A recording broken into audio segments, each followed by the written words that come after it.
Hello दोस्तों, कैसे हो आप सभी के हमारे YouTube channel crack exam with Deva and Vimal sir YouTube channel पर आपका स्वागत है। आज एसएससी, जीडी, यूपी पुलिस तथा अन्य एग्जाम्स के लिए हिंदी का प्रैक्टिस सेट 20 जो वेरी मोस्ट इम्पॉर्टेंट होगा। शुरू करते हैं आज का पहला प्रश्न। तो शुरू के प्रश्न जो हैं वो है पैराग्राफ से संबंधित। तो पहले पैराग्राफ देखेंगे और उसके फिर आंसर देखेंगे। तो पैराग्राफ है, भाग्य परिवर्तन के लिए ऑप्शन है परिश्रम, आलस, नींद, खाना। तो भाग्य परिवर्तन के लिए परिश्रम ही एकमात्र सहारा है। तो पहले का होगा ए। अगला देखते हैं, केवल इच्छाओं द्वारा वांछित फल की ऑप्शन है लेख, प्राप्ति, मौका, गति। तो केवल इच्छाओं द्वारा वांछित फल की प्राप्ति संभव है। दूसरे का होगा बी। अगला देखते हैं, यदि व्यक्ति दिन में सपने देखता रहे समुद्र के किनारे। तो इनमें ऑप्शन होगा हाथ पर हाथ। यदि व्यक्ति दिन में सपने देखता रहे समुद्र के किनारे हाथ पर हाथ धरकर बैठा रहे तो कोई लाभ न होगा। तो तीसरे का होगा बी। अगला देखते हैं, परिश्रमी व्यक्ति ही गोता लगाकर अतुल संपत्ति पा सकता है। परिश्रम ही ऑप्शन है विफलता, प्रसन्नता, भाग्य, सफलता। तो आपने सुना होगा कि परिश्रम ही सफलता की कुंजी है। तो चौथे का ऑप्शन होगा डी। अब पूरा पैराग्राफ पढ़ते हैं, जो हमने इनमें ऑप्शन फिलअप करे हैं वो सही है या नहीं। तो भाग्य परिवर्तन के लिए परिश्रम ही एकमात्र सहारा है। केवल इच्छाओं द्वारा वांछित फल की प्राप्ति असंभव है। यदि व्यक्ति दिन में सपने देखता रहे समुद्र के किनारे हाथ पर हाथ धरकर बैठा रहे तो कोई लाभ न होगा। परिश्रमी व्यक्ति ही गोता लगाकर अतुल संपत्ति पा सकता है। परिश्रम ही सफलता की कुंजी है। अब देखते हैं question number next. Question number 6, सजावट शब्द में सही प्रत्यय है। ऑप्शन ए आवट, ऑप्शन बी वट, ऑप्शन सी वाट, ऑप्शन डी अट। तो प्रत्यय वह होते हैं जो किसी शब्दांश के अंत में जुड़कर उसका अर्थ बदल देते हैं, और उपसर्ग वह होते हैं जो किसी शब्दांश के पूर्व में जुड़कर, जैसे एक शब्दांश उसके पूर्व में जुड़कर जो अर्थ बदलते हैं उसे उपसर्ग, जो बाद में जुड़ते हैं और अर्थ बदल देते हैं वह प्रत्यय। जैसे सजावट में प्रत्यय तो इस शब्दांश के जो बाद में जुड़ा है, तो सजावट में होगा आवट। ऑप्शन नंबर ए, सजावट शब्द में सही प्रत्यय है out. Option number A correct option है। देखते हैं क्वेश्चन नंबर नेक्स्ट।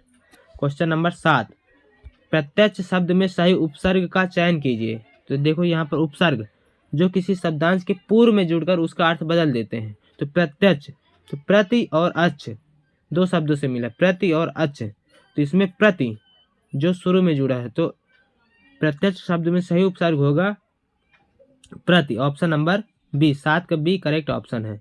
प्रत्यक्ष शब्द में सही उपसर्ग है प्रति। देखते हैं question number next. Question number 8, पा वर्ग का उच्चारण मुंह के किस भाग से होता है। तो ये प्रश्न ज़्यादा इंपॉर्टेंट, वेरी मोस्ट इंपॉर्टेंट है। पा वर्ग का उच्चारण मुंह के किस भाग से होता है। तो पहले एक ट्रिक देखते हैं, कचट तप, का वर्ग, चा वर्ग, टा वर्ग, कचट तप, ता वर्ग और पा वर्ग। अब इनके ट्रिक है केटीएम 2, ये ट्रिक हो गए। तो का वर्ग की ट्रिक है जो वो हो गए कंठब, तो ये हो गया कंठ से। और अगला है जो चा वर्ग, तो केटीएम टी तालु, और टा वर्ग है यम मूर्धा, ता है जो ता वर्ग इसमें होगा दंत, और पा वर्ग है डी ओ, तो ओ से मतलब ओष्ठ। तो यहाँ पर ट्रिक है कचट तब, ये का वर्ग, चा वर्ग, टा वर्ग, ता वर्ग, पा वर्ग। तो का वर्ग होगा कंठ से, चा वर्ग तालु से, टा वर्ग मूर्धा से, और जो ता वर्ग है वो दंत से, दंतव्य व्यंजन, तथा पा वर्ग वो ओष्ठ, ओठ से मतलब। तो इसमें है पा वर्ग, पा वर्ग, तो पा वर्ग की ट्रिक है ओ, तो ओष्ठ।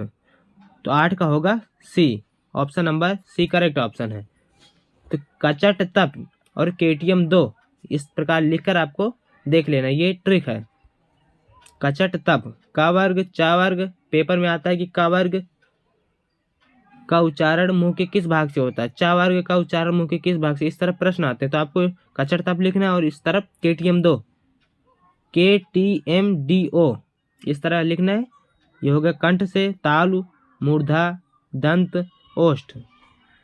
तो पा वर्ग का उच्चारण हो गया ओष्ठ से। तो option number C correct option. देखते हैं question number next. Question number 9, मुनीन्द्र का सही संधि विच्छेद है? ऑप्शन ए मुनि प्लस इंद्र, ऑप्शन बी मुनि प्लस इंद्र, ऑप्शन सी मुनि प्लस इंद्र, ऑप्शन डी मुनि प्लस इंद्र।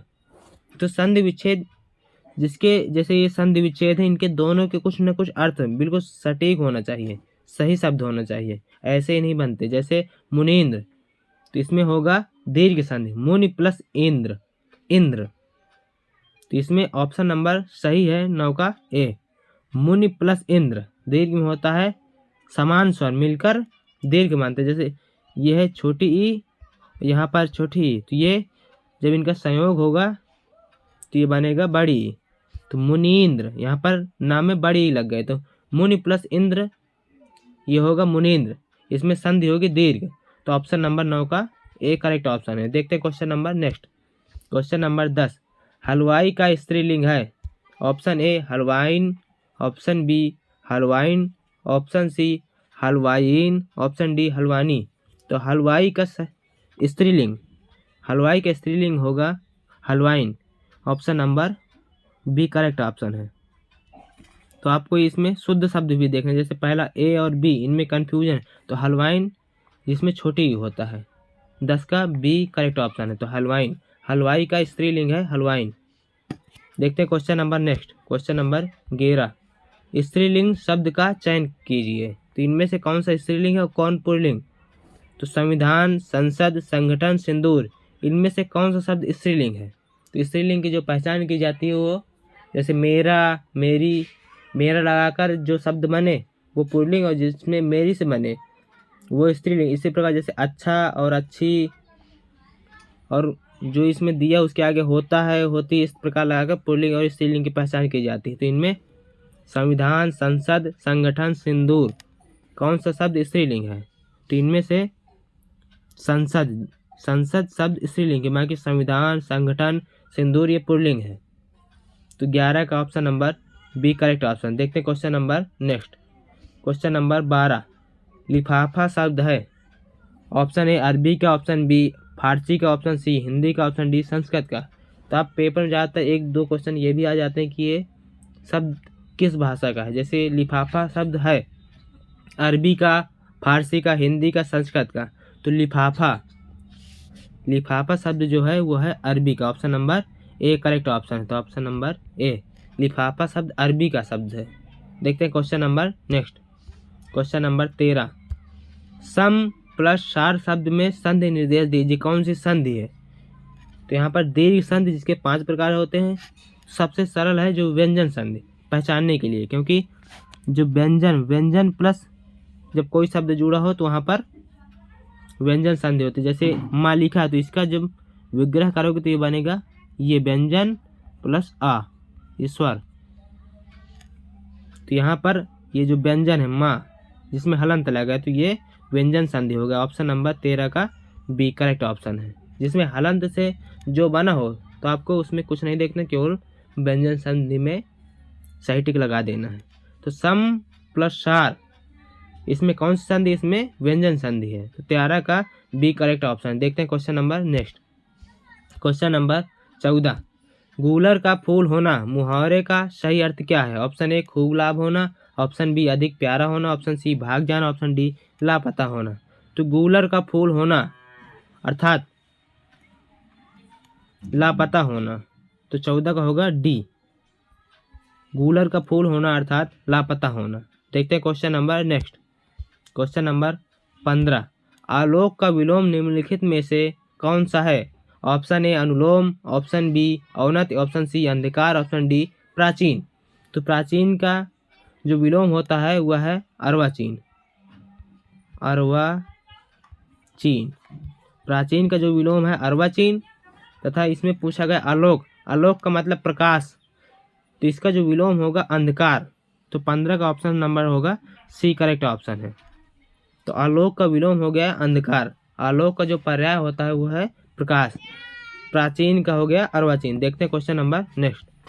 क्वेश्चन नंबर 16, सही वर्तनी का चयन कीजिए। अब देखो ये जो प्रश्न है वेरी मोस्ट इम्पॉर्टेंट, क्योंकि यह पेपर में ज़्यादातर यही प्रश्न आता है डायरेक्ट कि इनमें से ऐतिहासिक किस प्रकार लिखा जाए, क्योंकि जो इतिहास लिखा जाता है वह लिखा जाता है इस प्रकार। इतिहास। और ऐतिहासिक जो लिखा जाता है वो लिखा जाता है इस प्रकार, ऐतिहासिक। तो स्टूडेंट को इस प्रश्न में ज़्यादा कन्फ्यूजन होता है, इसलिए पेपर में यही प्रश्न ज़्यादातर आता है। डायरेक्ट पूछेगा कि ऐतिहासिक किस प्रकार लिखा जाएगा, तो ऑप्शन नंबर 16 का होगा बी। तो आपको यह प्रश्न ध्यान रखना, ये प्रश्न वेरी मोस्ट इम्पॉर्टेंट आपके प्रश्न में, ये जो प्रश्न है आपके पेपर में आ भी सकता है, क्योंकि ये बहुत इंपॉर्टेंट है। ये प्रश्न कई बार आ चुका है पेपर में। तो ऐतिहासिक इस प्रकार लिखना है। देखते हैं question number next, question number 17।